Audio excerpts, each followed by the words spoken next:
Okay, it's 6 o'clock, and as customary, we always have a word of prayer before we start our meeting, so I'll lead us in a prayer at this time. Lord, we just come to you today, just thank you for the many blessings of life that you give to us. We just thank you for just for your guidance and your protection here upon this county here. Lord, we thank you for our EMS, our law enforcement, our first responders, and fire department. Lord, we just thank you for all these guys, men and women that are willing to give back to their community in this capacity. Lord, we just pray for safe travels for our Hart County Little League softball team that will be going to Delaware. We just pray that you be with them and protect them and give them safe travels for all those who will be traveling to support that team. Lord, we just come to you this time of the meeting that we just acknowledge you. You're the creator of all, and we just pray, Lord, that you give us the wisdom to make the best decisions for the people here in Hart County. In thy name we pray. Amen. Amen. Let's all stand for our pledge.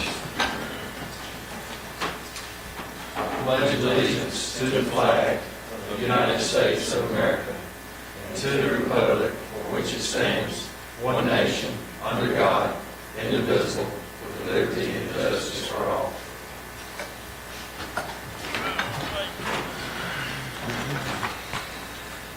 Okay, I call to order the Hart County Board of Commissioners July the 22nd, 2025 meeting. And first, I'd like to welcome each one that is here present, or if you're watching by HTC Channel 3, or if you're watching our YouTube channel, Hart County Board of Commissioners. We welcome all of you. First on the agenda is to approve the agenda. Do we have any additions? Yes, if I do. Under new business 13E, I'd like to add the purchase of a Gator, John Deere Gator for EMS that's in the budget, and F, purchase of a Gator for the Payne Street Park that's also in the budget. And then the Sheriff Carroll has sent up 2 requests this afternoon for credit for experience, one in SO dispatch and one as a deputy. I'd like to add those. Would be G and H.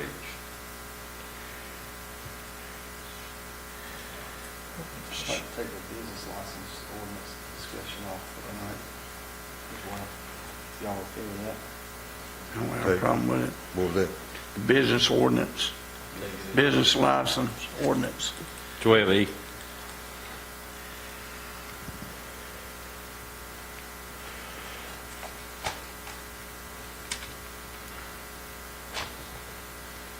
Okay, anything else? Was it for jail or for sheriff's department? Dispatch It's the Sheriff Department. One was a deputy and the other was a dispatcher for the Sheriff. Make a motion to approve the agenda with those amendments. Second. We've got a motion by Commissioner Bennett, second by Commissioner Teasley. Any discussion? If not, we'll call for a vote. All in favor? It's a 5-0 vote. All right.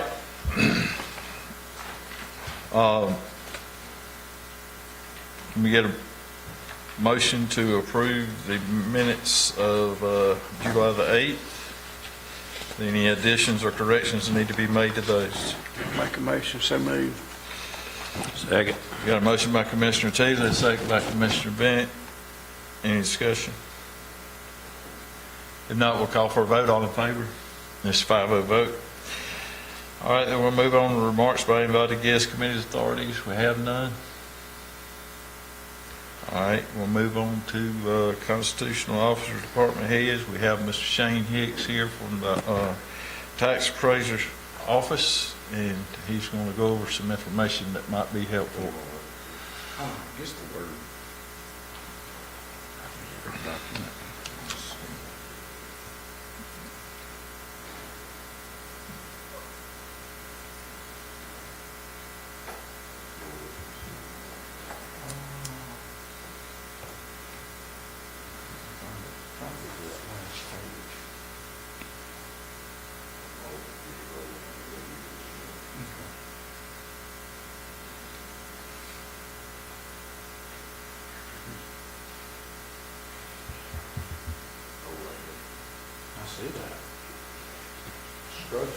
You must have the good stuff over in your office.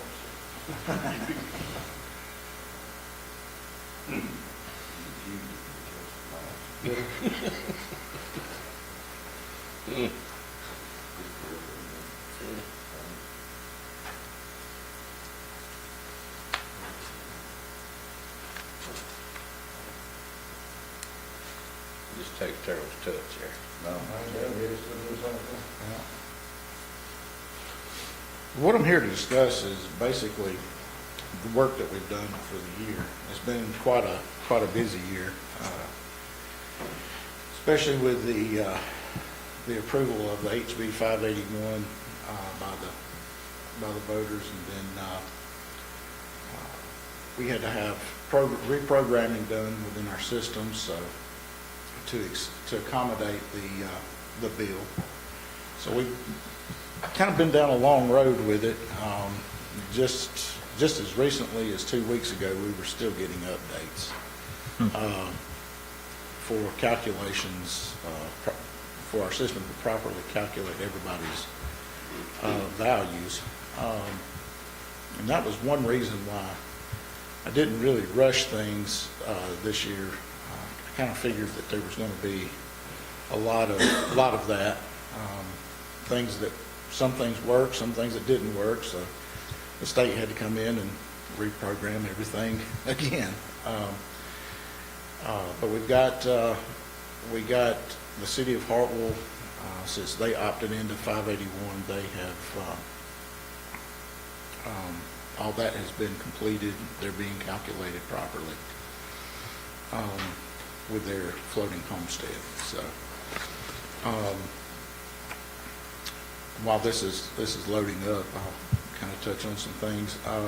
Our assessment notices have been approved by the Board of Assessors back last Tuesday, I believe it was. And I worked with our vendor through the week last week and yesterday, and we've got everything uploaded to them. Everything is ready to go. They should be in the mail on the 4th of August. They said they needed about 7 days to have everything printed and mailed out. In that, I did include an insert due to a law change that went into effect actually July 1st. People that missed the chance to file for homestead April 1st, they can now do so during the appeal time, the 45-day appeal window. So they'll have between the 4th of August and the 18th of September to file for homestead, whether that be a senior homestead, veterans, whatever it needs to be. If they qualify, they can apply for it at that point. Is this due to the new bill? Just giving them that window? Yes. I'm just- Yeah, this, not I know 581. they've been there before, so. No, it's not the 581 bill. This is something that was just passed this last session, and it went in effect July 1st. So we've been telling people as they come in about it, but I thought as it'd probably be best to put an insert into everyone in the county to notify them of their rights on that. So that will come along with the assessment notice. That's a good thing.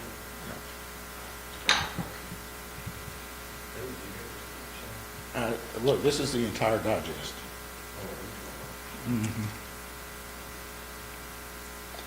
Well, that's, Let's pull up the Excel. I can use that. while he's doing that, how much time is it taking to comply with Hartwell's opting out, the staff at the assessor's office? You talking about 581, yes. Hartwell opting in? Yeah, I said opting out, I meant opting in. It's not, it really has been more of a programming issue. We have to treat those parcels a little differently than the rest of the county. So the programming to evaluate those parcels has to calculate in that floating homestead where their values are frozen. We had our Wind Gap, our vendor that handles our camera system, work on that, and had that actually double-checked yesterday to make sure those calculations were correct as well. So it's been looked at multiple times, but as far as the staff goes, it's pretty much business as usual. The system's going to take care of a lot of that work. So we won't have to do anything special. What we're looking at here, these are the sales for year 2024 that's used in the 2025 digest. And I'm going to kind of give you a count of this stuff. We have a total of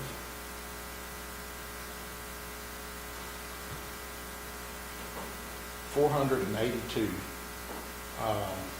sales that we were able to use in appraising property. Of that, and I've got this color coded. I'm a visual person. I can give you numbers when this Word document pops up, but I'm more visual to understand what's going on here. What you see here in the yellow, these are sales that we're under on. And there's 123 of those sales for the year. Now that's across the board, whether it be on the lake, out in the county, commercial, subdivision. This is, like I said, everything we use to appraise the digest this year. The next color you see is green. This is what's in compliance with the Georgia Department of Revenue requirements. And of these 483 sales, 303 were in range on. So my job is really to shoot the middle. We're not going with those extreme highs and we're not going with extreme lows. I'm trying to catch as many in the middle as I possibly can to make sure that it's fair and equitable to the taxpayers of Hart County. And again, what you see in the green covers everything from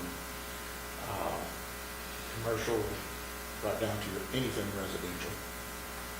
And then the last bit that you see here is in red. This is what we're over on. Just these here. Now that's a total of 57. So, excuse me. So out of that 482 sales, 57 we're over on. The rest of that is we're either under or we're right at where we need to be. Majority of it, we're 303 sales out of 482. We can't really beat that. That's good. And that's kind of shooting it in the middle and giving everybody a fair shake, the citizens and the county. This includes city of Hartville, all taxing districts as well. Let's see if this word come up.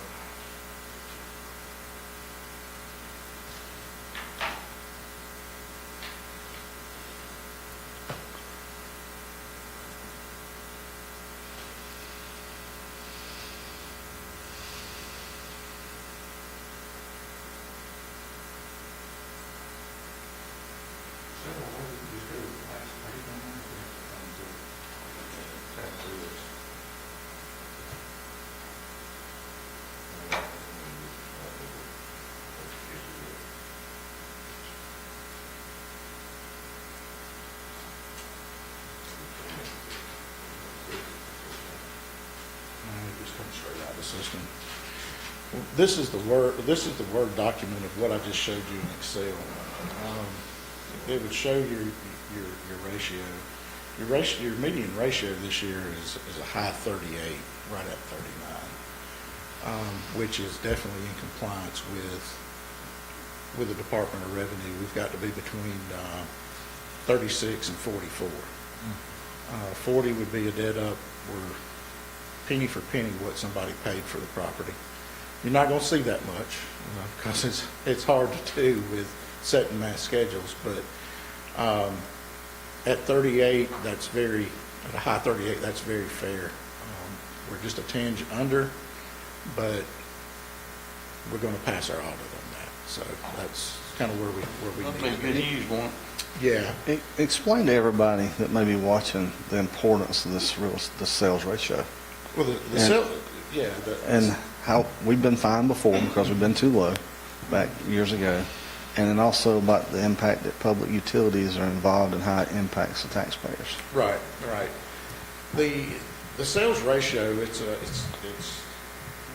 we're audited two different ways. One by the Department of Revenue, which looks at this information, and then the Georgia Department of Audits comes back in and they look at all these sales again. Used to, they would do a look back. Now they're looking at current information.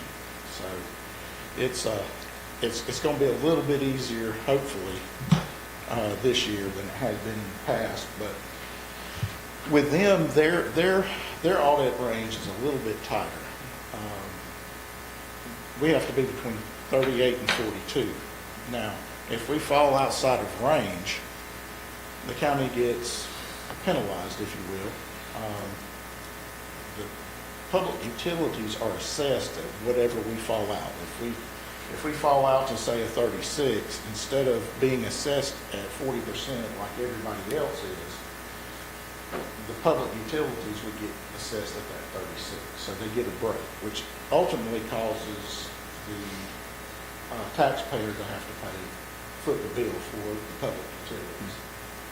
And due to some of the change in legislation, that changed this year. Now they're having, instead of looking back and comparing, they're having to look at current time. So they'll have to look at what we're looking at now. So we're not going to be at a disadvantage like we were in the past. They haven't even started with our audit yet on the digest. So I've got one email so far from the Department of Audits, and they haven't followed up on it. So I can let you guys know when that comes in and tell you what we got.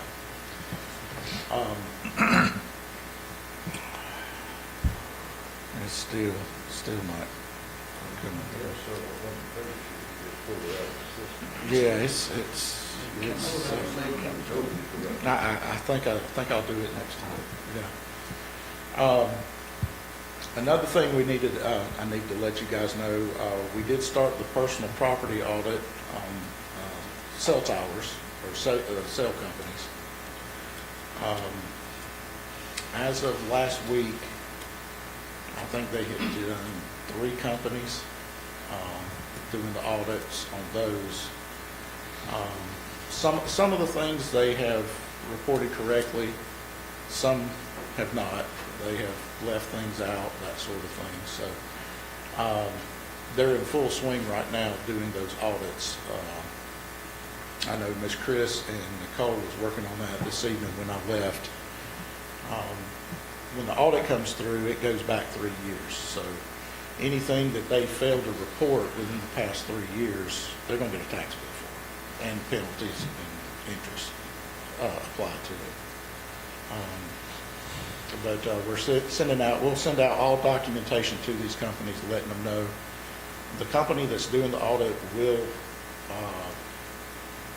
handle any appeals that may be associated with their evaluation. So that will not be on our department. What page you on now, Terrell? Yeah, it's probably. Maybe you come back about 8 o'clock tonight. We'll be at executive session sometime, usually get there. All right. We'll be here. There it is, right there. There it is. All right, these are the numbers that they're gonna be looking at.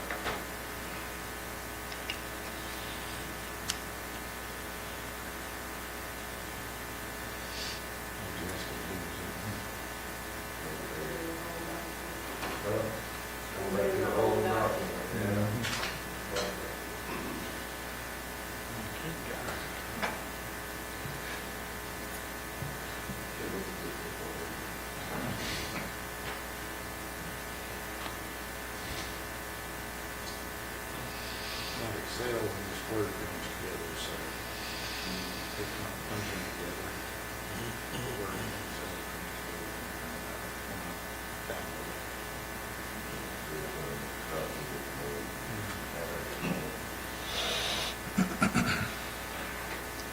As soon as that catches up, I'll be able to tell you what those numbers were in the whole digest.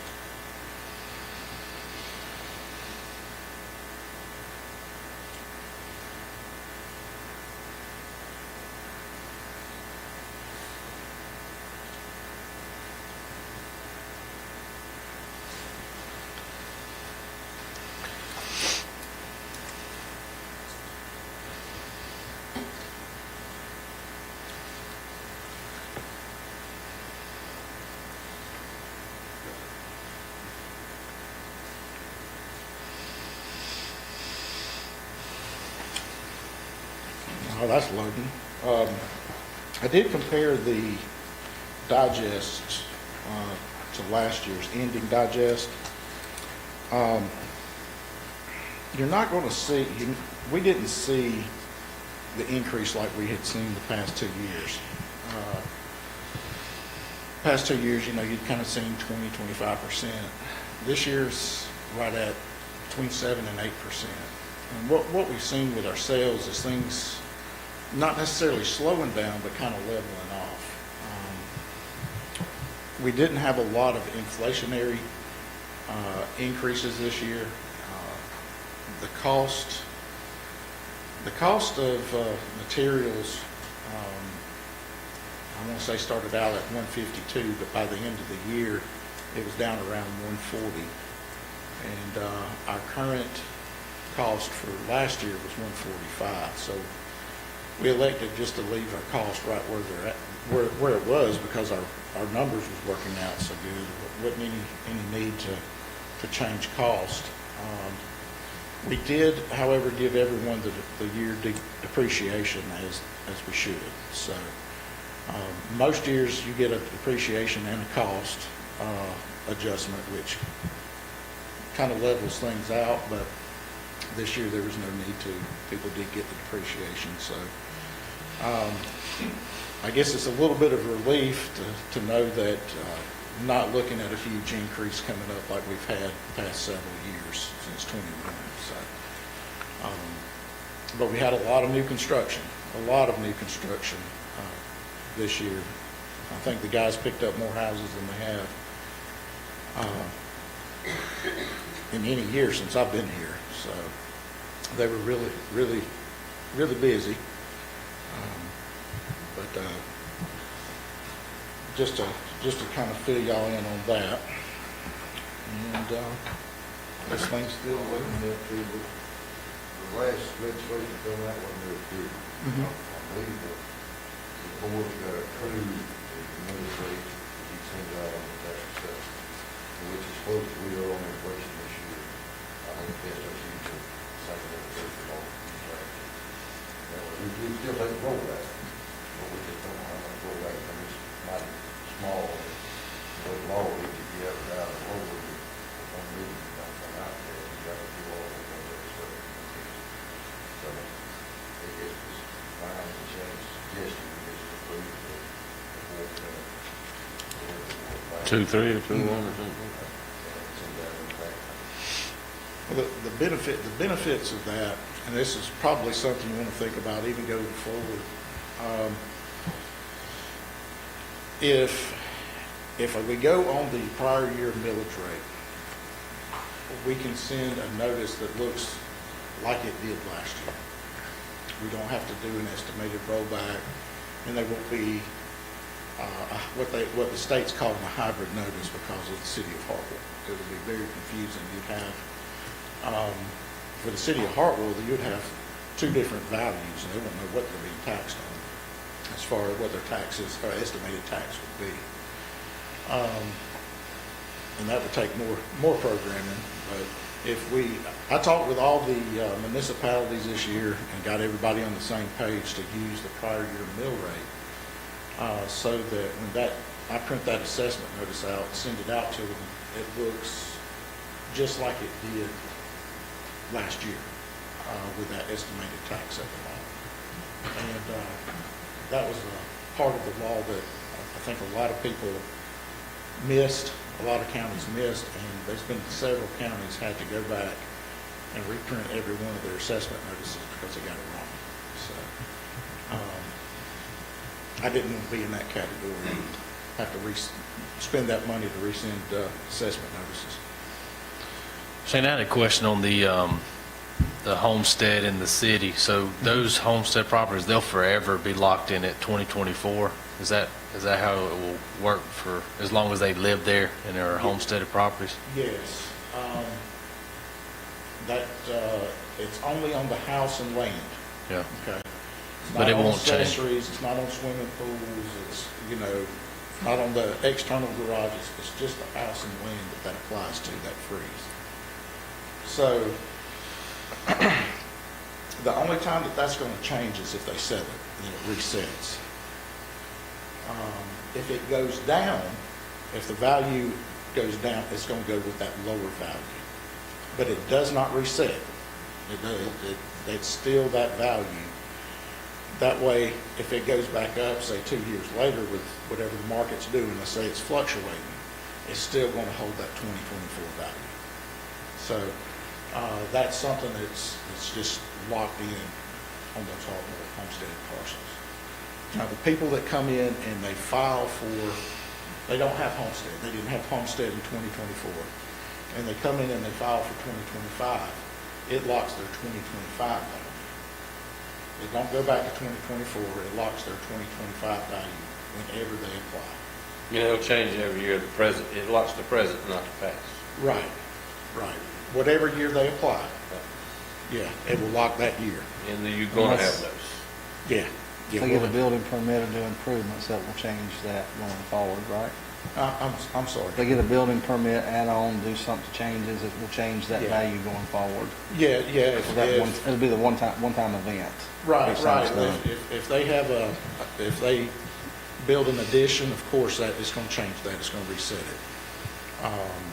So anything like that will constitute a change. But if it just remains the same, and the only thing that changes is the inflationary factor, it's going to stay that 2024 value. Let's just on that, let's just say 2024, we are in 2030. Add on, an extra bedroom. How would you guys do it? Would y'all go off of 2024's, I guess, math, if you would, to adjust that, or they would have it to be 2030? They go 2030. So their new lock-in would be 2030 with the Right. improvement. Whatever year they're in, and they make this change to that property, it's going to reset Gotcha. for that year. Okay. And then it'll be frozen from there on out. Now, if somebody's just putting a roof on or something like that, that's not going to change it. Sure. But if they make a significant change to the property, it will reset that value. These are the numbers. I don't know if you can see it, but what we're working with, like I said, we've got a median of 38 here. We're in between that 36 and 44. Our PRD should be around 1 or 1.02, and our COD has to be less than 15. We're at 11 on the complete digest. So the numbers are looking really, really good. Sure, we could have probably played with that cost a little bit and nickel and dime, but I just don't see doing that after the past few years. I think this was a fair assessment for the taxpayer, especially since 2020, since COVID. And I think a lot of people will be, I'm not going to say pleasantly surprised because I hate paying taxes, but it's a little bit different than what they've been seeing in the past few years. Yeah, it got crazy. 2020, 2021, 2022. Any questions? Just like to say, I appreciate the job y'all do, Shane, and your staff. You know, I know it's been a tremendous year with a lot of changes going on, software changes, and but y'all still got the job done. We appreciate it. Very well. Millage rate. I'll make a motion that we go with last year's millage rate. I'll second it. We got a motion, second, any discussion? If not, we'll call for a vote. All in favor? 5-0. Thanks, Shane. Would you have to have a Appreciate it, Shane. resolution in for that, Terrell? Would you have to have a resolution for that? I'm not sure, let me check this. A resolution to set the millage rate? Well, we may not even, Even though it's a tentative, it's required by law that we set it. I'm just Right, wondering. right. Do we have to advertise it? The minutes, that's what I was just telling the, because it wasn't clear that we really had to vote, was it? well, not Yeah. That's right. There's no have to. Right. But I kind of want to cover all the bases. But we're the only ones that can set the millage rate. I mean, even an estimated one technically. Yeah. So you got it in the minutes? That we voted? Yeah. Yeah. And I'll get a copy of the minutes that goes in the folder, so when I submit my part of the digest, this is just one part of it, they got all the documentation. Thanks again, Shane. All right, thank you. All right, Ms. Kim, did you have anything? Did we need to amend that to say resolution in there? Just get, Or just give a check? Okay. just get. But I think the minutes will suffice, just showing that there was a vote. All right, we'll move on to county administrator's report. Just a couple of things, just to let everybody know, and we put out on social media, our social media sites, the sheriff's office social media sites, Langford Road, we're gonna shut down a section of it at a time while we side arming. We're trying to let traffic through. The tractors have to stay in the middle of the road, and it'll take a lot longer to do it and to pull over and let traffic by. So we've tried to get it out all day. We'll put detour signs up and let local people through, of course. But hopefully we've got enough word out there, and that's going to be tomorrow. I hope we get through tomorrow. If we don't, it may still be Thursday too. But just so everybody knows that. And I got a call this afternoon from Archway. There's the video school or whatever at UGA has contacted us and won't know if it'd be all right for them to evaluate and maybe do some revamping of our website. I told them tentatively to go ahead if y'all want to vote on that or whatever you want to do. But Just been needing that. it's at no cost at this time. But they called and offered, so I thought we'd at least consider it anyway. And it could definitely use some work. It really could. I'll make a motion to approve Archway to look at it. Second. I think we need to caveat to it that we approve the final product as well. Correct. Just so I mean, we're all on the same page.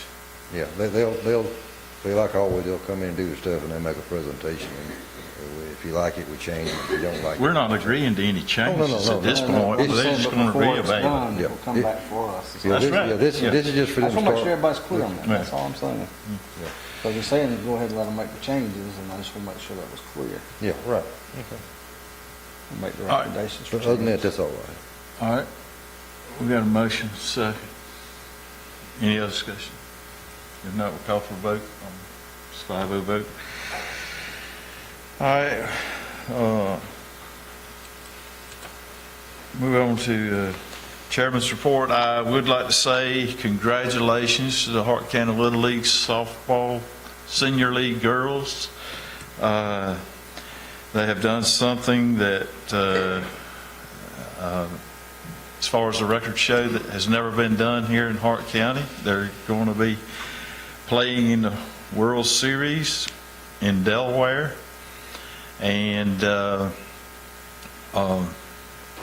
appreciate the coaches and the players.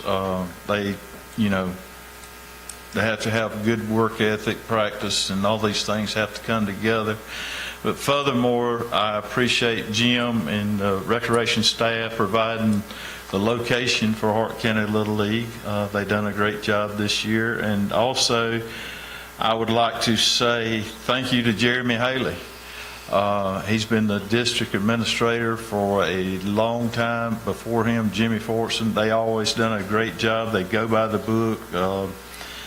But if it wasn't for people like Jeremy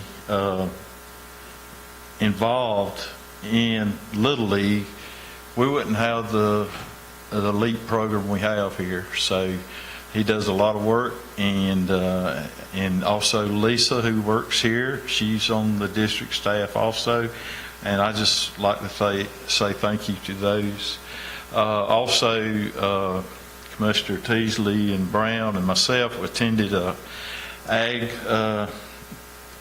reception the other night, and I just want to tell Mr. Brian Fleming, I think he done an excellent job of getting that venue and getting that program organized, and it was really helpful to us to be involved with that and networking with some of the agricultural people, and just say appreciate it, Brian Fleming, for what you done. That's all I have for District 3 is our chairman's report. We'll move to District 1. Mr. Bennett. I don't have anything other than, I'm not with that long speech you did, but I want to thank all those people involved for the hard work, right down to our record advisor, our rec director back here, Jim Owens, and it's just, they have created history here in Hart County, and it's not the first time. I mean, we got a great athletic program over at that school. I mean, these kids are great, and they just work so hard. So we'd like to thank them for all the hard work and all those involved behind the scenes as well. You know, it takes a lot of people to make those wheels turn. Also, I'd like to thank our all of our departments in Hart County. They do such a wonderful job making the wheels turn with Hart County and help us out so much as the Board of Commissioners. Mr. Chairman, that's all I have. District 2, Commissioner I Teasley. too want to echo what Commissioner Sayer and Commissioner Bennett said about the Little League softball team. Appreciate Jim's crew back there, you know, keeping fields looking good and stuff like that, and appreciate all the coaches. Terrell, have you heard anything back from DOT? I know we talked about it, about the intersection at Dean Brown's up there, the stop signs and Haddon Ford. Do we need to send another letter? What do we need to do? Okay. It was in there, Liberty Hill Road Church was in that thing too, when we sent that letter. And something else I want to bring up, you know, Hugh Kirby passed away, and he was like a pillar in the community. He was the pastor at First Baptist in Hartwell for a long, long time, and he worked with Alan Stewart on his last tenure at the First United Methodist Church, and Hugh will be missed in the community. Deer hunted with him for a lot of years, and you know, he's a good fella. He was a good fella, and they need to keep Miss Dean and that family on your prayers. And I guess that's all I got. All right, thank you. Before we go to District 4, I just would like to say Bob Fry is another example of fine leadership in the Hart County Little League. He was the UIC over all the umpires and everything. Appreciate the work he done also. We'll move on to District 4. Mr. Brown. Echoing those congratulations and best of luck to the girls as they head to Delaware. Hopefully they can bring home the world title, and look forward to a big parade, maybe bringing them back at a reception. I know we'll be looking forward to having them here as well, recognizing those and their accomplishments. And I was talking to one of the coaches the other day, and he was mentioning how those girls not only are obviously involved with this in this tournament, but they're also mixing with school ball. So they got a lot going on, a lot on their plate, but I know they're having a great time, and hopefully they can bring home that title. And also wanted to echo the appreciation of the event last week for the Ag Update. Very insightful seeing those national and state leaders giving us different takes of what's going on in their chambers and how that's going to trickle down here to the county level, and how that's going to impact our largest industry here in our county, which is agriculture. That's all I have, Mr. Chair. Thank you. All right, we'll move to District 5, Commissioner Dorsey. I too want to echo the same sentiments to the Hart County Little League Senior League Girls Softball team. It's been a great ride for them, and I hope they do well. I hope they all have safe travels. Everybody has a good time. They bring home a championship. Been a lot of people in many years throughout that program, and you see other counties around us, their Little League programs are dying and things like that. The Hart County's Little League program is supported by an awesome group of volunteers and parents, and it's been a thing that's gone on for years, and kudos to all involved. I too also want to echo the condolences to the family of Dr. Hugh Kirby. He was a great guy. He has done a lot of things for this county, and I just wanted to send out those condolences as well. The last thing, I was at a joint fire training meeting session with Elbert County and Hart County Fire Departments the same night y'all were at the ag thing, so that was scheduled prior to that, and I'd already made a commitment. But we had multiple stations from Hart County and multiple stations from Elbert County co-training on fire suppression. So just so everybody knows why I wasn't there. And I did talk to Brian too, and he was aware of where I was at. So just wanted to throw that out there. So that's all I got, Mr. Chairman. All right. Thank you all. We'll move on to 12A, amendment, no-through truck ordinance to add Little Road to the list. Take this as a third and final reading. Make a motion to take this as a third and final reading to add Little Road to the no-through truck ordinance. Second. Got a motion by Commissioner Dorsey and a second by Commissioner Teasley. Any discussion? If not, we'll call for a vote. All in favor? It's a 5-0 vote. All right, next on the agenda is the 12B, no-through truck ordinance discussion. And as I said a while ago, Commissioner Teasley and Brown and myself were at this ag meeting, and I wasn't in the initial conversation, but I walked by Commissioner Brown there, and I heard the guys speaking of an issue that that they were confronted with as far as no-through trucks and having to drive all the way back into Hartwell and then get on 29 to go to Carolina when they could have cut across the county roads to get on 29 and to keep traffic out of the city. And so he just asked that question, and I thought it was worthy of a discussion of why, does the board think that there's anything we can do? Is there anything, because I mean, we do support agriculture, and if there's something we can do to help them, I'm all for it. So that's the reason for the discussion being put on the agenda.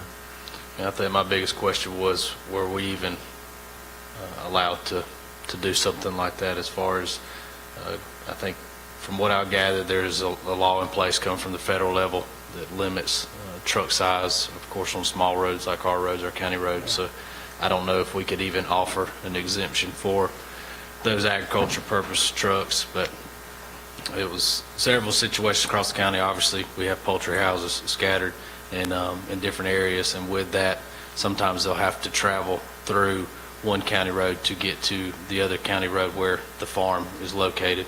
Right now, it's explicitly clear that if that farm is not located on that county road, they're prohibited to pass through it. This will cut down on drive time, as well as, of course, having to come through town, which can be kind of cumbersome for those drivers and add more time to their day. So something to discuss, look at. I know there is the negative downside too of, hey, that is a heavy truck on a county road, but we feel like, we're talking with a gentleman that night that it was worth looking at, given that poultry is so prevalent here and has been good to this county. If we could have a better strategic method of allowing those trucks without allowing your day-to-day, I guess, the commercial trucks to pass through those roads. So was this an integrator that brought this up, or where did this come from? It was one of the participants that was there that night. He works for one of the poultry companies, and so an integrator? Yeah, poultry company. Mm-hmm. So just to give everybody the history of this, the reason for the no-through truck ordinance is because of excessive weights. Now they can run up to 88,000 pounds, and if you look at feed tickets, they're running over that. Mm-hmm. These county roads are not made for the weight limits that they're running. A lot of them aren't even wide enough for 2 vehicles to meet with a truck safely. There was tremendous public outcry about trying to keep these trucks off of secondary roads for the public safety aspects as well. And that's why the Board of Commissioners put together this thing. And it is what it is, and you can look at the sheriff's office because there have been tickets written. There's certain integrators that just seem to have drivers that just do what they want to do. And, you know, I've spoken with some of the integrators, and one of the ones I spoke with said they fully support what we've done. It's something that's common throughout other counties. You look at Elbert County, they're in the same boat. They've passed a lot of roads that have no-through trucks on them. We talk about road money and not having money to do all the road stuff we have to do. If we let these trucks run loose like they used to, it's only going to make that gap wider between what's actually needed and what we have to spend. And heaven forbid something happens, somebody get hurt. You know, we had a logging truck. That's another one that people have talked about. Had a logging truck less than a half a mile from my house that weighed 96,000 pounds. It turned over in the curve at Eagle Grove School and resulted in a fatality. So that's just some of the things that happen with these trucks. I support agriculture 100%. We made exemptions for businesses located in Hart County, and these secondary roads have, I think, a 52 or 62,000 pound weight limit on them. If you talk to the MCCD guys, I can't remember what the number was. I think it was 62. But we made any changes to it, could it affect us like on grant money and stuff like that? I mean, like the weight. I mean, our position when we did this is we represented the citizens of Hart County, and that's public outcry, and it was from all districts. It wasn't just one district. And if you look at the road list of the no-through trucks, the whole purpose was to keep these trucks on state highways that were made for these higher weight limits. And that's why we did what we did. All right. Anybody else? I would just like to know, I mean, for one, is that even something that a county could do?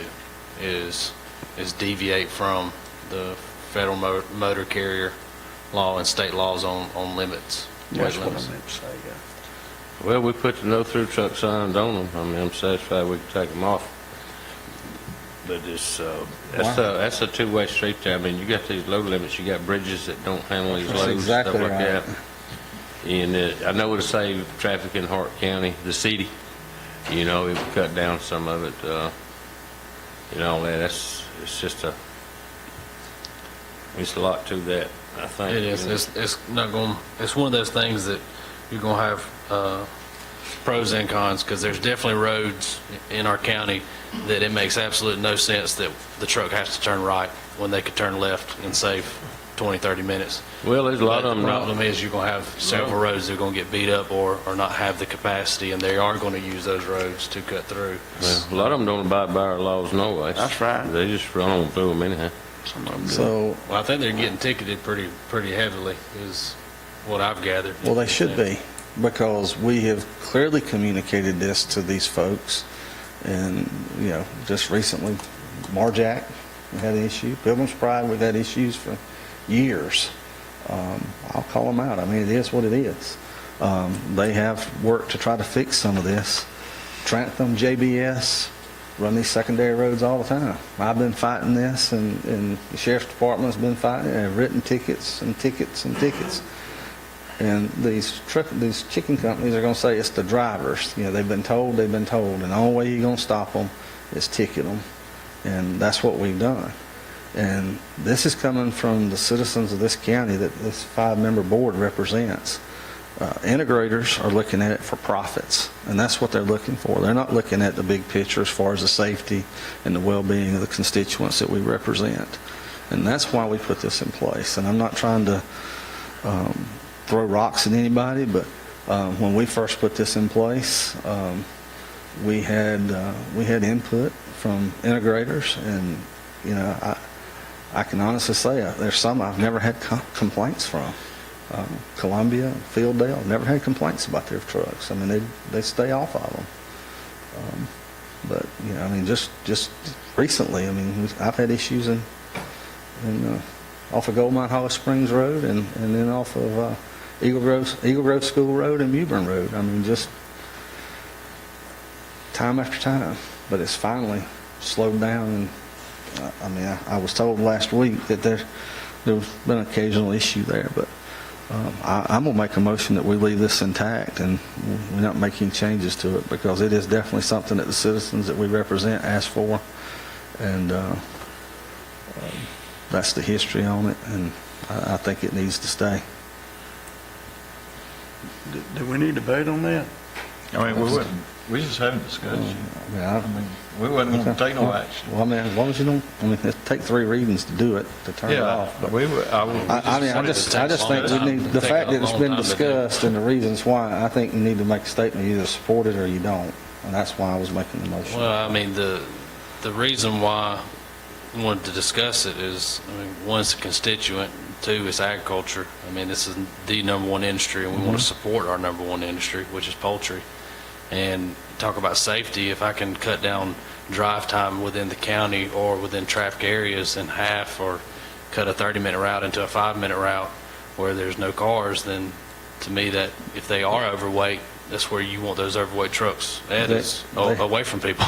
They have all those exemptions. I mean, it's agriculture. As long as they don't get on the interstate, I mean, they're running 88. Some of them, I know some run over 100,000 pounds. To answer your question, Mr. Brown, when I thought y'all were first talking, and kind of danced around it, can we carve out an exception for poultry versus any other industry? I can't see how I could defend that. I think it'd have to be just agriculture, period. And so I And don't, it's logging, not agriculture. but don't they have their own set of because their weight limit's a lot They're higher than different. everybody. They're Everybody worse got a than nine- anything. Was it 94,000? They're about to tell us that we're gonna have to allow. So we can make a more stringent No law logs, than no federal nothing. and state law, but we can't lessen what they've done. So we couldn't add pounds on there. I'm not saying that backward. No, you had it right. We couldn't make it more strenuous. We could make it more stringent. Yeah, more you just stringent, can't make it light, But we less. can't relax it Right. over and above what they've done. That was one of the things we talked about with the logging trucks, that, you know, they don't have driver logs, and there's a lot of exemptions out there that they get, and weight's another one. All right, thank you. Nothing else, we'll move on to the bid opening for road paving.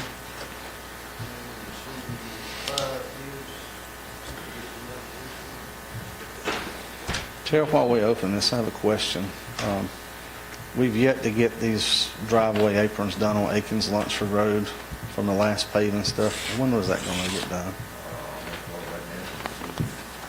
I didn't think it was in the bid.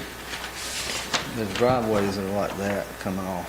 Well, they feel the 12 inches is required on the bid. Anything else?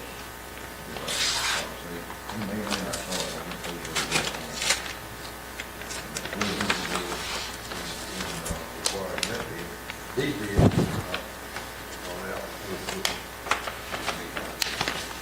This is from Milford.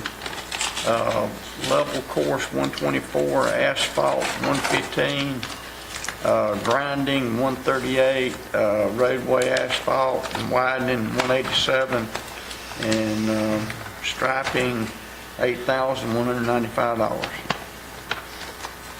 I got one from E.R. Snell. Leveling course is 156 per ton. Asphalt surface course 12.5 millimeters, 118 per ton. Asphalt grind and patching 158 per ton. Roadway asphalt widening 188 per ton. Striping $8,720 per mile. I have a bid here from Stratton & Sons Construction Company. Level course 109 even. Asphalt surface course 12.5 millimeter, 105 even. No cents in weather. Asphalt grinding and patching, 114, no cents. Roadway asphalt widening, 106, no cents. And striping is 7,450, no cents.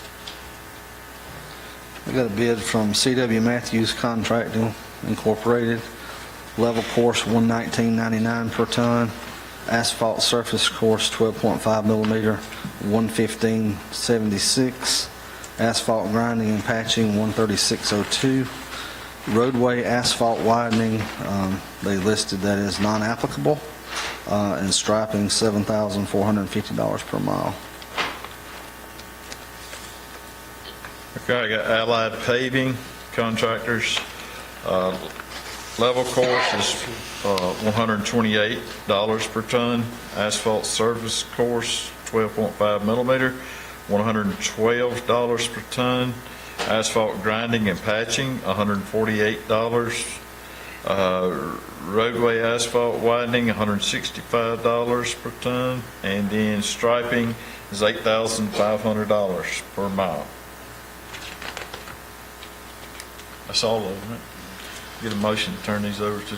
I'll make a motion, we turn these over to county administrator for review and come back with a recommendation. Second.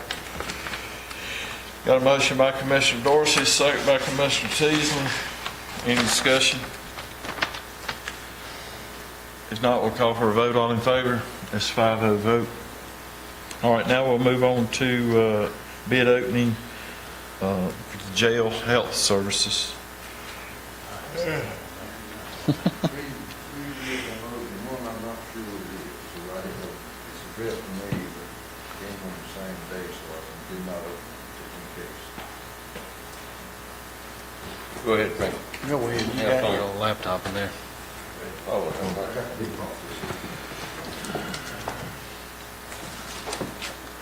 You need to hammer and chisel to get that thing. What's that? yeah, I seen you had that thing, man. That ain't anything to do with bid, it's probably me, but I think. Okay. We had to get that doctor up here and hit me with. But all these are legal, I mean, like these. I was here. Got the deadlines. Everything's done, but you got, Well, if we're going to open that one, we need to vote. got a bid. Is that the one that's... Proposal. Ain't on time, but it wasn't Is that- going out. He ain't opened it yet. Proposal for inmate health care. So It that was the outside mark, the way it was supposed to be marked. That's the thing. I mean, that's what the policy says. Man, we need to solve it all up here.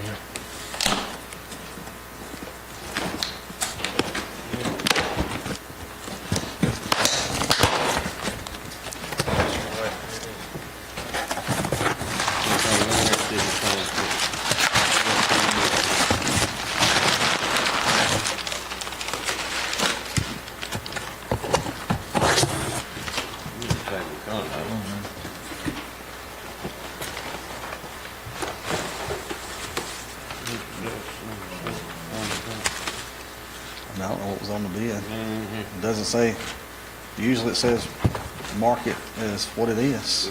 You're doing, it's on there, but it's inside. They didn't do it, they didn't do it. If they didn't do it on the outside, they didn't do it. No.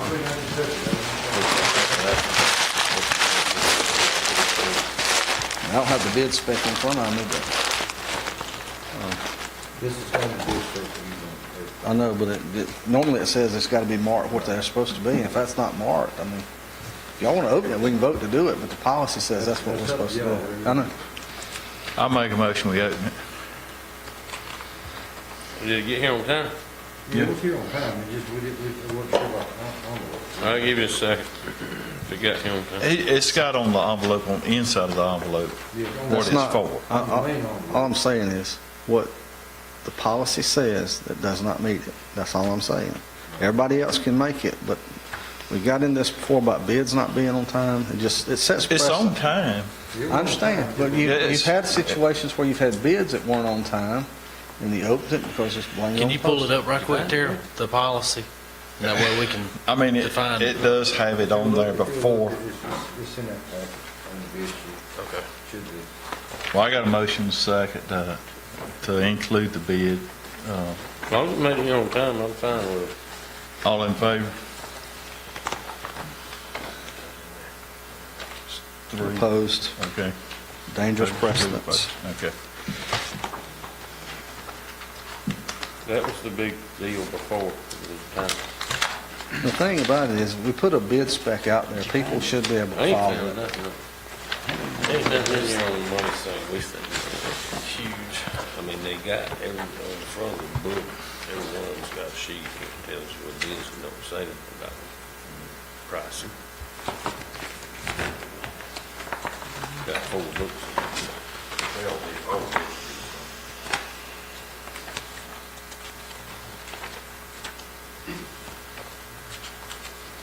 They need to put the money on the front sheet.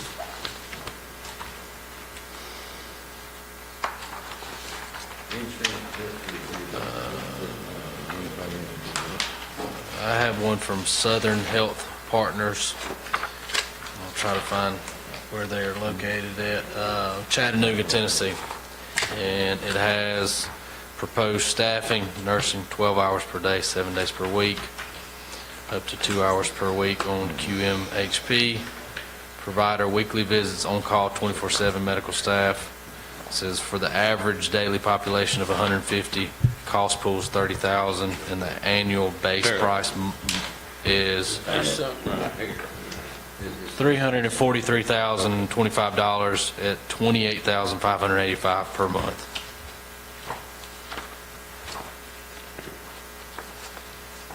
The one Commissioner Bennett's got is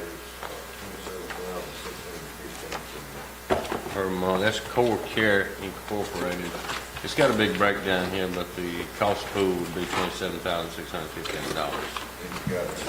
Additional, yes, additional $1,250 monthly if cost pool also is more even. And that's for approximately 150 units. We got a bid from TK Health, inmate healthcare services for medical personnel.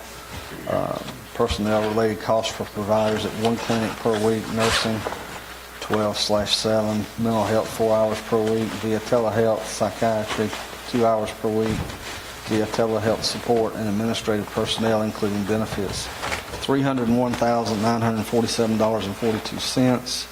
Medical supplies, $9,925.57. Offsite emergency and hospitalization, they didn't bid. Pharmaceuticals, $31,692.42. Insurance and legal fees, $26,729.56.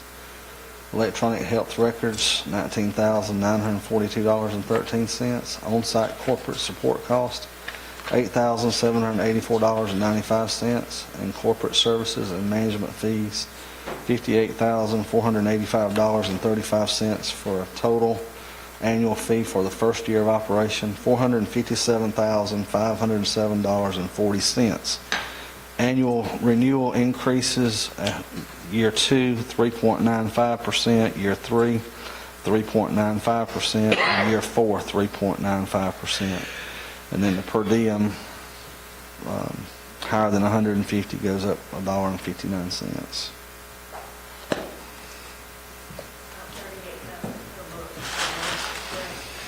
All right, I have one here from JK Services. All they done was hourly rates. Medical director, licensed physician, $290 per hour. On-site physician, $265 per hour.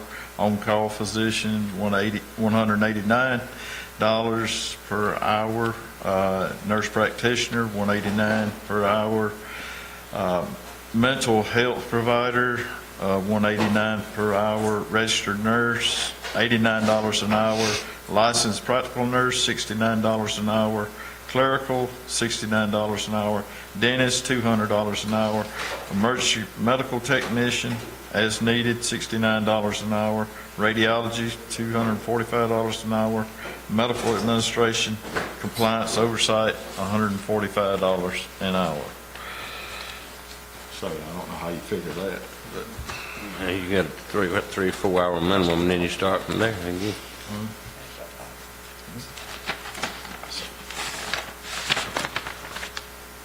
I mean, just compared to the yearly costs, I don't know.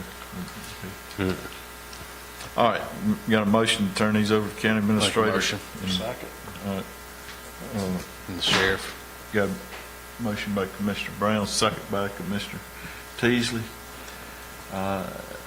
Any discussion? If not, we'll call for a vote. All in favor? 5-0 vote. Okay. We'll move on down to Public Work Director job description. What you have in the packet is the current job description we have for that position. It's been in effect for years. We haven't hired one in several years, but the job description's been here since 2001, actually.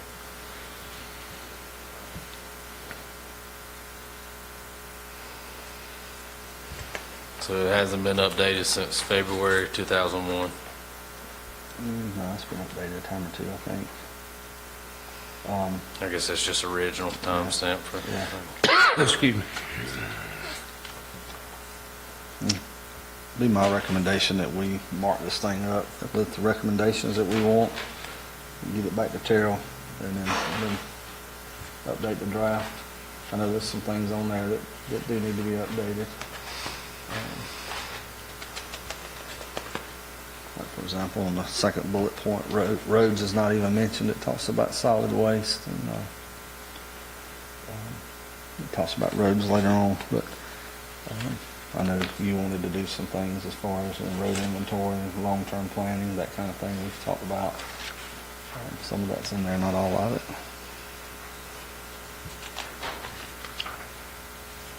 Did the GMRC ever make one? Yeah, I got to get back with them. I'm the holdup man, not the DMRC. Now, I think that of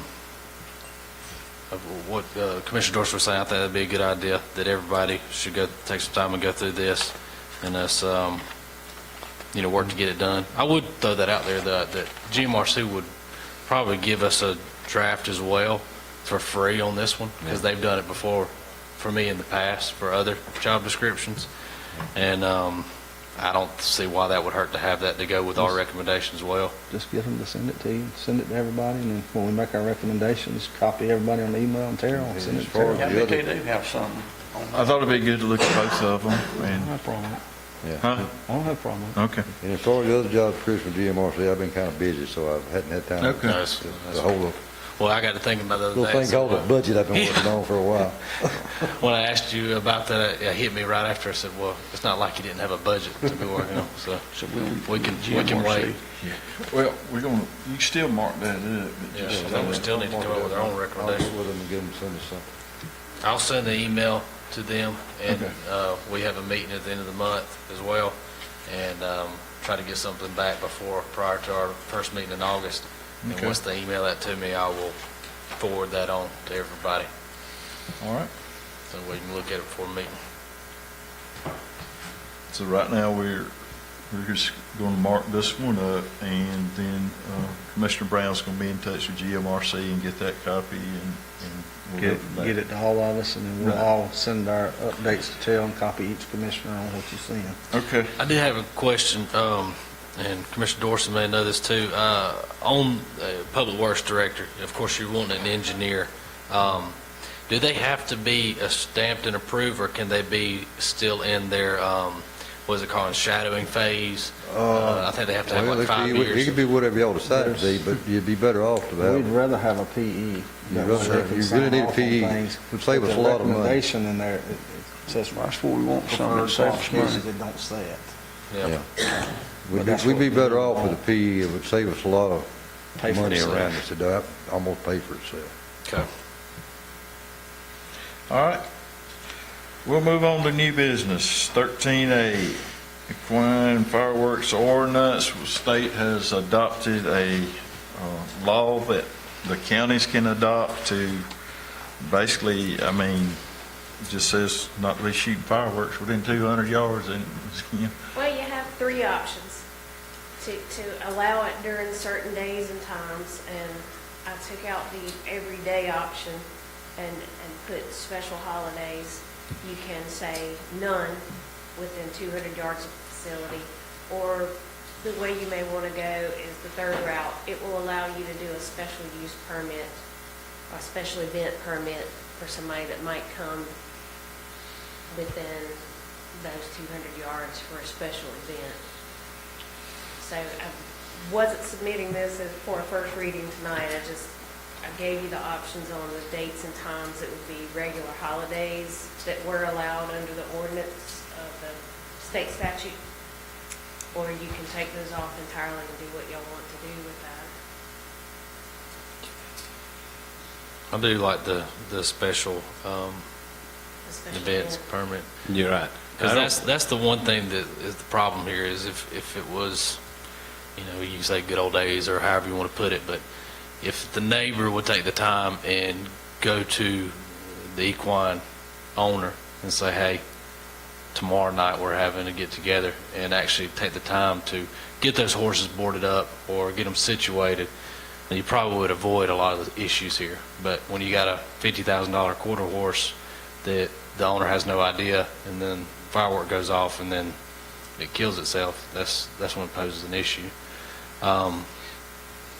So it gives the person the availability to still shoot off the fireworks, but puts those parameters in place to protect the livestock owner from any heartache there.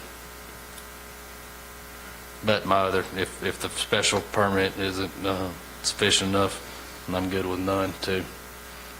I'm good with none myself, but the special permit would require them to give the livestock owner a heads up that if it's going to start making his horse go crazy, you know, you need to put him up or whatever. I'll make a motion that we go with none. I'll give you a second on that. Any other comments, discussion? With this being a new law, nobody really, this is all experimental basically for everybody. So we don't know what's going to work and what's not going to work. I understand there's some issues there. I've heard some people talk to me about it, but I don't, this is a tough one. It's a delicate situation. Do we have big fireworks shows that y'all know? Yes, Will be taken you have out? certain people in communities that have big fireworks shows. I know we have that, but do we have that within 200 yards of? I don't know where all the farms are like that. You don't It's know, got that's the horses. problem. You could potentially have one that's been going on since the beginning of time that could, you know, probably one day have horses close to it. But right now, the adjoining farm, if you would, this close by, I'm speaking of yacht club. I mean, Yeah, I you don't- can see some horses being out there long term, but they're not there now. But also, you know, the neighbors are very aware of that. It's more of a community event versus spur of the moment. I was thinking Hart State Park, Old 29, any of the campgrounds, the Tuckers. But do y'all put off a special show off of the campground? But this says you can't if you're within 200 yards of a horse, so I'm just saying. I don't think the horse That's farm no horses on done. Ridge Road would be 200 yards of Hart State Park. There's a horse farm in there by. That's what I was asking. Did y'all need to consider a special use permit? 600 feet's not very far. That's about like near the other side of the highway down there anyway. So it's not a long ways. I mean, I'm still here coming here. Yeah. We got a motion and a second. Any other discussion? We'll call for a vote, all in Hold on a favor? minute, is this going to be a first reading of this too, or just a clarification of what you're doing? We can do it as a first reading if you want to do it as a first reading. That way, I if mean, we I want to do some don't know that changes. Kim was ready for a first reading. I'm on that fine. one. I'll Okay. just knock B off and we'll keep A and I'll get it revised for the next meeting. I just Yeah, didn't have any I'll direction take it on as the how you first want it. reading. All right. Need to We'll call amend the for a vote. motion. All in The favor? motion needs to reflect the first reading? Yes. Okay. I didn't hear that, I said we're going to B. Okay. He did. He went back and revised it as first Okay, we'll call for a vote. All in favor? All right, it's 5-0 vote. All right. End of Old Hebron Road situation. I've been called multiple times down there for, it's not in my district, and I did reach out to Commissioner Brown. And I don't know if you ever got down there or not, but. You handle anyway. conflicts better, so I just send you. Okay. But anyway, there's an issue with people spending a night down there, and they've been getting on other people's boats and sleeping on their boats and that sort of thing. So the people I were talking to, they were asking me if we could move that core barricade back. I told them no, we couldn't touch their barricade, but I would check in and check with Commissioner Brown and see if he would be willing to be able to maybe put a county barricade up. Was it about 100 yards, Gerald? 100 feet. 100 feet? 115, 20 foot. Okay. And you got two options there. You can barricade it off, you can try to abandon that little strip of road. You got several options, whichever y'all decide. Does anybody talk to the Corps? I did. They had no problem with it. I know, but what did they say about enforcing this on, it's on the Corps property? What did they say about them being on Corps property and this going on? Well, they don't like it, but they can't, again, all they can do is, they can't be everywhere. So they're fine with us blocking it off where they don't have any access. They have changed a lot in the last 10, 15 years where they would love for us to block things off. So let's work for them. I spoke, because I knew we had two options here, and I spoke with the sheriff's department, and I think this makes probably the best sense. I don't know if it's, gonna be the option we go with or not, but abandoning the 100-foot would actually give us more options there versus the barricade. If we put a barricade up, you're still going to have people that, okay, well, I'll just walk, drive around it or walk around it, whatever it may be, and then there we are sending deputies time and time again dealing with the situation. But if we do abandon this 100-foot, then that gives the option where the sheriff's department can write citations and actually arrest someone for trespassing. It puts a barrier between the Corps property and county property and turns that into private property. So I think with that, be less cost. We don't have to pay for a barricade. And So then we're two- going to deed the property over to the landowner there next door? There should be two We got two landowners, I believe. Two landowners, And split it the was highway. split 50/50.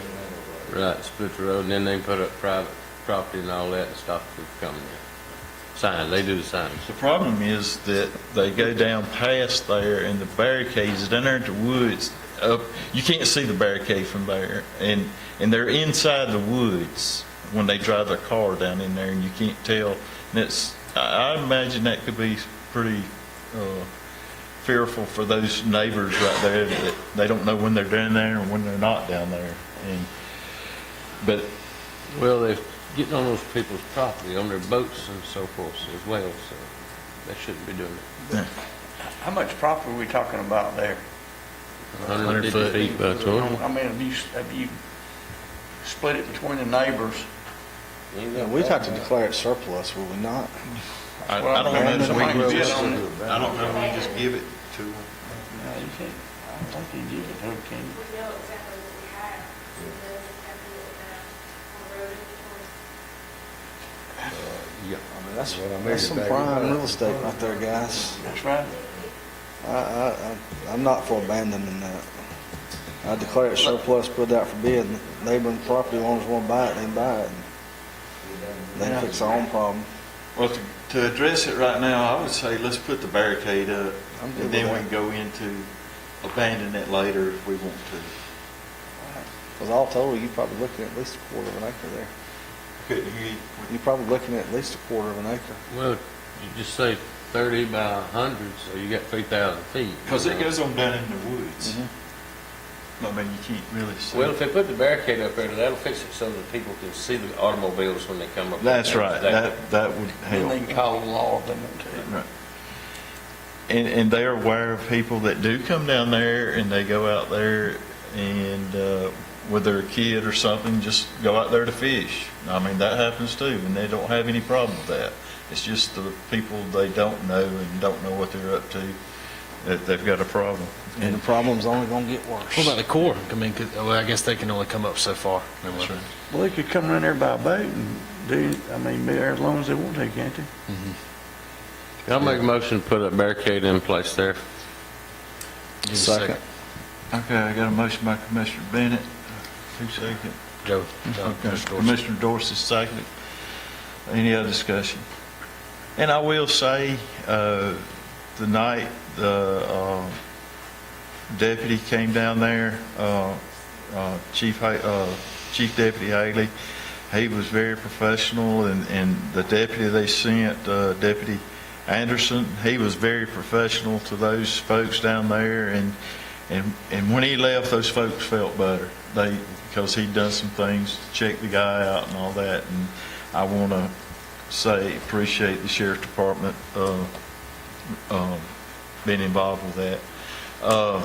So we got a motion and a second. Any other discussion?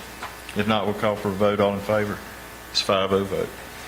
All right, then we'll move on down to Orchard Road discussion. Commissioner Brown asked for that to be put on the agenda, so I'll turn the floor over to him. Yes, this is a road off of Highway 17 in Bowersville, Georgia. I have been in contact with several of my constituents on this road since I took office, and trying to find remedy to the situation, and just felt like it best that we put this on the agenda and discuss it as a board and decide what we need to do to move forward. There, were you able to pull that up? Okay. Can you go to Street View? You want me to do it right quick? Just pull, I can do it. go over here, right there, pull him down on the street. Now, the little man. There you go. All right, that's a good place right there.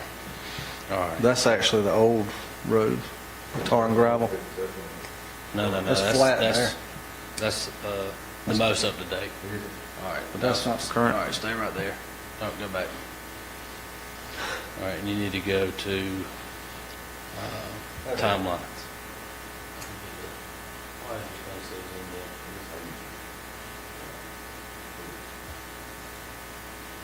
Let's just go back it up.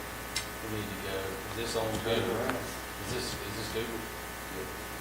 That's the latest and greatest, I think, Jeff. No, we need the one that has time frames. We need a 2000. Go to view.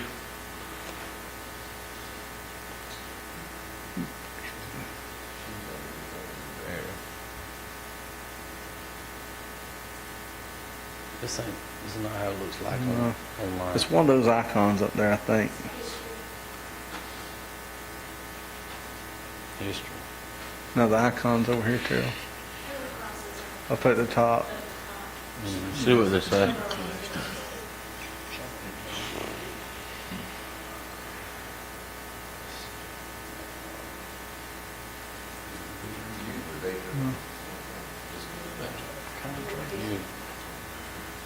You connected to the internet. Excuse me.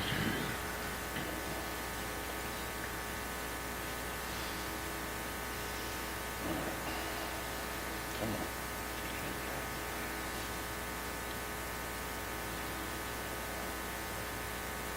That looks like it right there. No, it's That's not. where we're in 2023 now. Now, if you went out there today, gravel's going to be a little bit higher as well as a little bit wider than it's shown here. I'm going to take you back to May of 2014. You see this road was a paved road. You also can tell how the driveway meets flush with the road itself. You can't tell it too well with this photo. I do have a few on my phone, but that's not going to do us any good tonight. But basically what you have here is about a 5-inch increase from driveway to road. In for height, gravel. you mean In height of the road? That 'cause means it's crowned up. they went from, How much wider is the road? It's much wider there. I'll tell you just a second. 20 feet. It's about 20 feet wide, I think, 18 to 20. Why did it get So wider? in 2019, the road width was 23 feet. If you want to get exact, 23.62 feet. Now in today's specs, 2025, the road width now is 32 feet, 32.77. That's a difference of over 9 feet that we have widened this road. On top of that, we have taken a paved road and turned it into a dirt road. And we have taken the stance that we don't turning dirt roads into paved roads, but why on earth, I have no idea. I cannot find any records, I can't find any So what answers for happened it. there? There's no sense in why a paved road was turned into a dirt road. But come what we apart. have here is we have a situation with a constituent that, I'll be honest with you, if it was me, I wouldn't be as cordial as they are. I would have already been up here kicking and screaming because he's already had to replace 2 pool liners. We know how much those cost. He's had, time and time again, expenses occur from whether it be debris or whatever coming into his house and yard, runoff, water issues. I mean, it'd be different if he bought a house and moved onto a dirt road. He lived here, or they both lived here at this property, and it was paved. So I don't know the actual solution or what we want to get here. My proposal is, this entire road used to be paved. I think we should at least pave it from 17 to the railroad tracks, or at least to the county right of way. Where this residence is. And then if the railroad wanted to get their right of way, they could get it, but we wouldn't pave it to the railroad. So when this road was done, this road was tar and gravelled, when we tar and gravelled back in the 2008-9 timeframe. And I don't think Rose Acres feed mill was there. It might have been just beginning, but those trucks that we talked about a while ago that were over 80,000 pounds plus, that some are probably 88, 89, that's what tore that road up.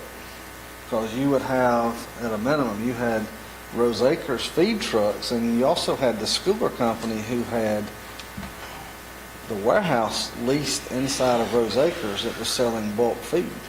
So you would have, on busy days, 40 trucks coming in and out of there a day. Because you had bulk feed, you had chicken feed for the Rose Acres facilities. It's not that way now. And then I think, Terrell, you had, or Shannon, you or Shannon, one had contract to go out and grade it and, Shannon did.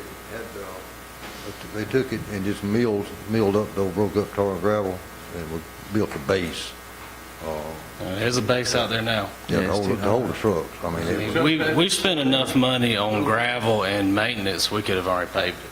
I mean, that's how much gravel and maintenance has been done out there. And Shannon and them have done a fantastic job, but, they're dealing with an issue out here.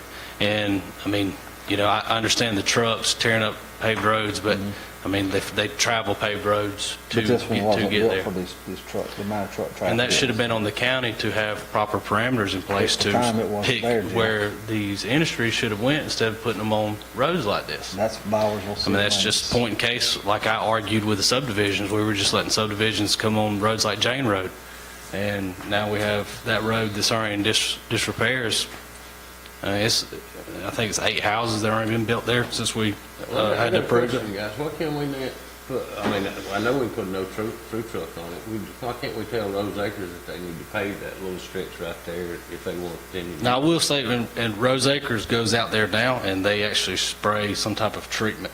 Now, it lasts probably 24, maybe 48 hours, some and kind it's of back dust to... treatment. They have been a good neighbor. Oh, yeah, absolutely. I mean, and they have And concreted, their portion out to the road up there. So how long is that road? I don't remember. It's a little short road. About I ain't 3 tenths of a been down mile. that road. I mean, How we're long? kind of getting away from the whole argument here is, why on earth did the county take away a paved road and turn it into a gravel road so we'd have more maintenance? Because it was in worse shape than that gravel road is. But the county should have fixed the pavement, in my opinion. I mean, if Well, we have a paved road this... it was tar and gravel, you couldn't Nothing fix to it. fix. Now, It just you'd have to asphalt it, now that's up to... Well, I mean, we have a lot of what they roads wanna like do that about now that it's neglected, and then the only option is to take that, chunk it up, take it off, and do base. That road New was asphalt. patched so many times. It was every week, the road department was up there patching that road. I mean, it's got enough base under it, we could cut down some, but it would take, for that size truck that's gonna be on it, it'd take a good 4 inches of asphalt on it to hold up. But again, that's entirely up to this board. I mean, I'll do whatever. I'll make a motion that we get a price, Terrell, See how much it costs to Well, put, the problem you got, you're gonna have to take that road bed down, then you're gonna have to put ditches in. well, that'd And be then- included in let the me Well, now, price. if you Let me look at the finish. original Let me deed, finish. there is no Well, why can't we prescriptive ask right of way. Rose Acres to share this cost with us if they're gonna use It's not it? Rose Acres' problem. So the problem's still gonna be, even if it's flat, and water's still gonna run down that driveway, it's downhill. Oh, yes, you can see that. And Yeah, that was I one of mean, the no. complaints that they said to me, was talking about water running down. We can't control that. Oh. We're not gonna be able to put a ditch where that concrete driveway's at. Yeah, I mean, I don't think we need to put a ditch. We've never had ditches there before. oh, And I don't see why we need to have a 32-foot wide road when it was 23 feet You're wide gonna have to before. cut it down, just cut the road down. And also, the right-of-way is a situation out there too, because the original deed, there's no right-of-way found, and it's subject to prescriptive easement. The actual property lines go to the road itself. So here's your caveat. If we're gonna pave it, let's get right away, and that way we can do it right and be done with it. I just don't know if you can get right-of-way without getting into their house. Well, their dad owns the other side of the road. So you want to move the road into the field? No, I mean, you just get right more on one side, and you may have to, you want to get at least 20-foot wide pavement for those trucks can meet. I mean, it's not like there's an interstate highway there now, but it could be later on. I mean, we'll be fine with anything between 23 and 32 feet, I think. I mean, you're talking about trucks one at a time going out there. yeah, but as far as prescriptive, that's usually considered top of ditch to top of ditch, at our minimum of 40 foot. So, To me, we do it, we want to fix it right. That's right, get right away while we're doing it, and be done with it. That way you don't have to fool with you anymore. You know, just, if we fix it about like just how it is, it won't be, in my opinion, won't be nothing but one truck be able to go down the road. Well, it's just going to continue to cost us more and more money every year. I mean, And see, the part from Old Bowersville Road up to the railroad tracks, that's intact. It was this part where truck traffic was going in and out. and I don't think that, that part you're talking about, Commissioner, I don't think we need to pave it because No, there's, just from the railroad tracks out. I mean, the old Bowersville Road's already dirt road, so you got that one little section from the railroad too hit. I mean, The Franklin County part's better. right. So I think Hart County, Franklin County line. I'll make a motion for ask Cheryl if he'll get a price on it and see if we can get some right-of-way there. And if not, we'll pave it as it is. Give you a second. I think we need to get right away too. Huh? I mean, now's the time to get right. If we're gonna spend the Well, he's gonna significant, try to. let's say that we're But gonna just get because it. we didn't ask for it, don't mean we're gonna get it. Well, I mean, they're the ones that's gonna get the benefit from it. Well, I don't think they want the benefit. I think they just want to be made whole. I mean, we're not trying to increase them in any scope or, I mean, we're Because if just trying to if make them look how at they work. that, If you wanna go back and put it to the original thing, you're gonna have a lot more. They'd To probably be do it. happy to have that little road back right there. Without that truck traffic, that would be, wouldn't it? well, you know where the trucks got to get in and out of there. I know, that's what I'm saying, they'd probably have their little road. But Commissioner Bennett, I would say that wouldn't be a bad idea to reach out to Rose Acres. I don't think it's a bad idea at all. They could use it, their profit from it. I think they would throw in some money to help work. They're already going above and beyond now to help I us mean, they're out. good neighbor, like Commissioner Dorsey said, but I believe they would help with it, and every little bit helps. We know that. It takes the burden off the taxpayer. All right, we got a motion second. Any other discussion? If not, we'll call for a vote. All in favor? Any opposed? All right. 5-0. So you're going to try to get the right of way as well, right? That was part of it, right? Part of the motion. wasn't it? Yeah, that was part of Okay. the motion, get the right of way, if possible. If not, then we'll pay it later. We'll relook it, yeah. I mean, the way it works for right of way, we send them a certified letter, and that's asking to deed us to right of way. I mean, that's basically the standard stuff. Mhm. Yeah. But we should have all this done for the next meeting. No, It ain't, that ain't gonna happen. That ain't gonna happen. Thank God you ain't sending them letters early die. If we get a response back from them before the next meeting, we'll be doing. Well, and the other thing too, we gotta be aware, this is paving season. To get somebody to go out there and do this, and they've already lined up contracts, it's No, I probably know, something all that's we do not is gonna put, be get it in queue done. with That's what I'm somebody. getting at. It's not something that's gonna happen in 2 or 3 or 4 weeks. No, it'll have to You should put be in- able to get a pretty close estimate fairly quick, because I know that. I can get the estimate, that's not the problem. I know Once you Stratton say go Sons ahead, it's getting on looked this somebody's up and list to down. do it. All right. We'll go on to 13D, EMS day truck discussion. We got EMS Director, Mr. Mike Adams, here tonight. Can you share with us his thoughts on that? Thank you, Jim. I come asking for help. What we're wanting to do is put on a 12-hour truck from 7 in the morning. When I say 12-hour truck, a crew, 12 hours, from 7 in the morning to 7 in the evening. That will cover our biggest call volume time. Right now, our folks are just getting beat up. We're short-staffed, running 440 calls a month.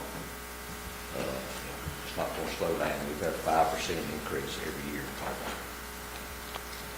So we don't have the people right now to put on it, but I'd like to go ahead and get it approved. Right now, we are 3 paramedics short as it is. So this will be in addition to the substations. Yes, sir. This actually helped get your substations back open on. Yeah, well, I mean, we definitely need to get that going. I don't disagree with you. But if we don't have the personnel to do it, then we do the best we So can. how, I mean, I'm not trying to be the devil's advocate here, but where are we gonna get the people? I mean, I'm being realistic. I don't know. Because we need to get the substations first. I'm hoping this will attract some people who don't want to work 24-hour shift. I mean, it's worth trying. But we got to do something. I read that where you might be bringing back some retired people that might come in It and would do be nice to, the but 12 hours. I wrote that, I Yeah. talked about, she got some older folks that's getting older, They might not want to work 24 hours. do the shifts. business. out Yeah. of business I get it. because they get beat to death 24 hours a day. Yeah. And And old these, folks can't take that long. and these I know, but- folks, these folks down there earn their keep, and they are a tremendous asset to this Well, I'll community. give you No doubt about it. Yesterday. They had that wreck? Well, no, yesterday, John. 7 o'clock yesterday morning to 7 o'clock yesterday afternoon, there were 22 calls. In a 12-hour period of talking. And that may be a little bit a normal day, but it's not far off the average. So they get beat up. That's moving 22 You hear a siren. 12 hours. And then they get beat up all night, so. all night. And when they do have a chance to sit down and relax a little bit and unwind, they can't. 911 ringing, you hear the phone ringing all the time, so every time the phone rings, you jump.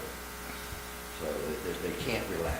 I make a motion to approve this program to allow EMS to start a day truck service. I use second. We got And it's gonna be stationed here. Yes. You already got It's it. a- You what's good that? ambulance wise and everything. Truck Just wise, personnel. yeah, we're good there. Everything's set people. But What we're about- hoping this will help bring some people. What about stretchers and lift? We We do got all that. that covered. We're not gonna have a truck that's gonna be different than the other ones. Okay, let's make sure. No, we're not doing anything. I mean, I just wanna make sure we got the lifts and stretchers and all that. If they get to get sick. a motion to second. Any other discussion? Not we'll call for a vote, all in favor? This is 5-0 vote. All right, thank you, Mike. Thank you, gentlemen. Now we're going to attack the EMS Gator, We put in the budget last year to get a side-by-side, put a rescue or patient hauler in the back for way back down in the woods or back in areas where we can't get the med units into. During storms even, you get back into areas that, where you can't get, the roads are stopped. You have the means to haul this machine around? You have the means to haul it around? Budget for it. Okay. I know y'all got a lot of different stuff. So, and what we was going to, supervisor, somebody would take it out whenever needed, special events even, that kind of thing too. I got the price, government price from John Deere. I also looked up one, I got one at John Deere, the Kubota. Kubota was a little bit higher, was close to the same. That thing's got a lot of particulars on it, what I read. So, All right, can we get a motion to approve? Just a couple questions. I'm not trying, just looking out for the taxpayers. Have you talked to Chris, have y'all talked to Chris Carroll? I talked to The Chris one, Carroll you've for seen the one he 5 got, years. you've seen the one he just got, I didn't know you? it. I've talked to Chris Carroll for 5 years trying to get us one. he's been looking. He's found to his way to tell him insurance. And I don't blame him, because he says so.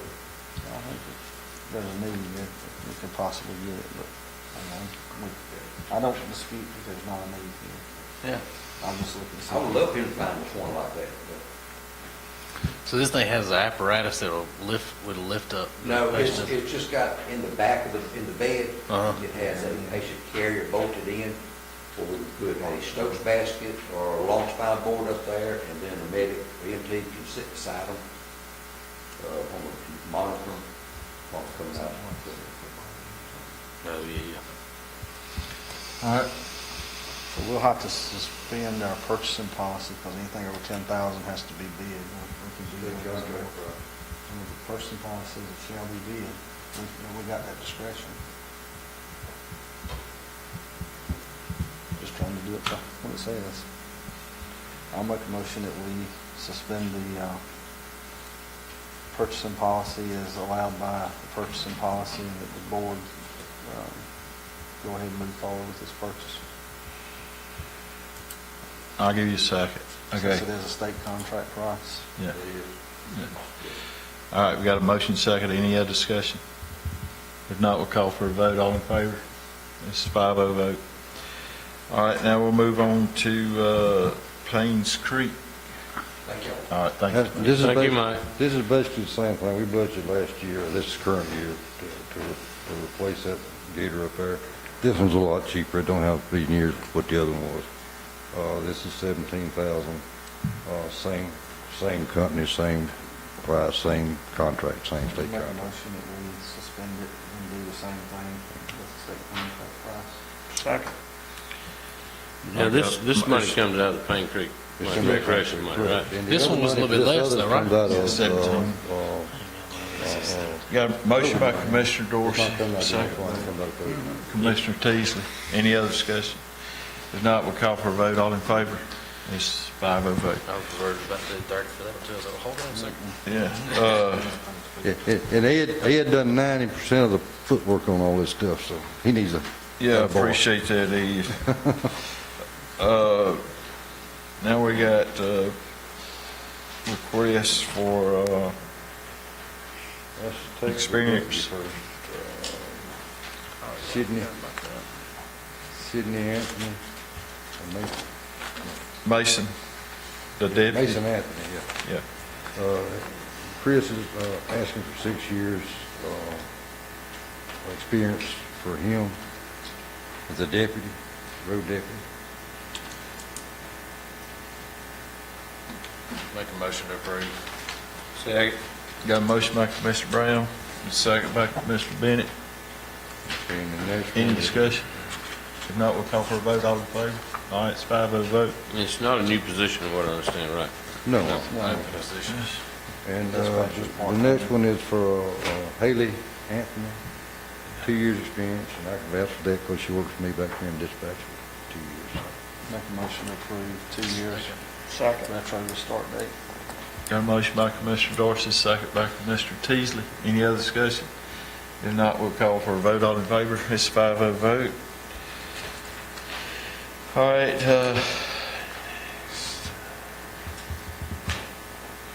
we'll move on down to public comment. Anyone here would like to make a public comment?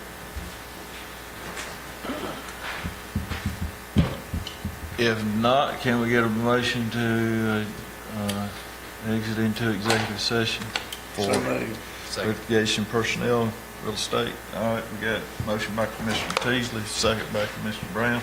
All in favor? It's 5-0 vote. Thank you for being here.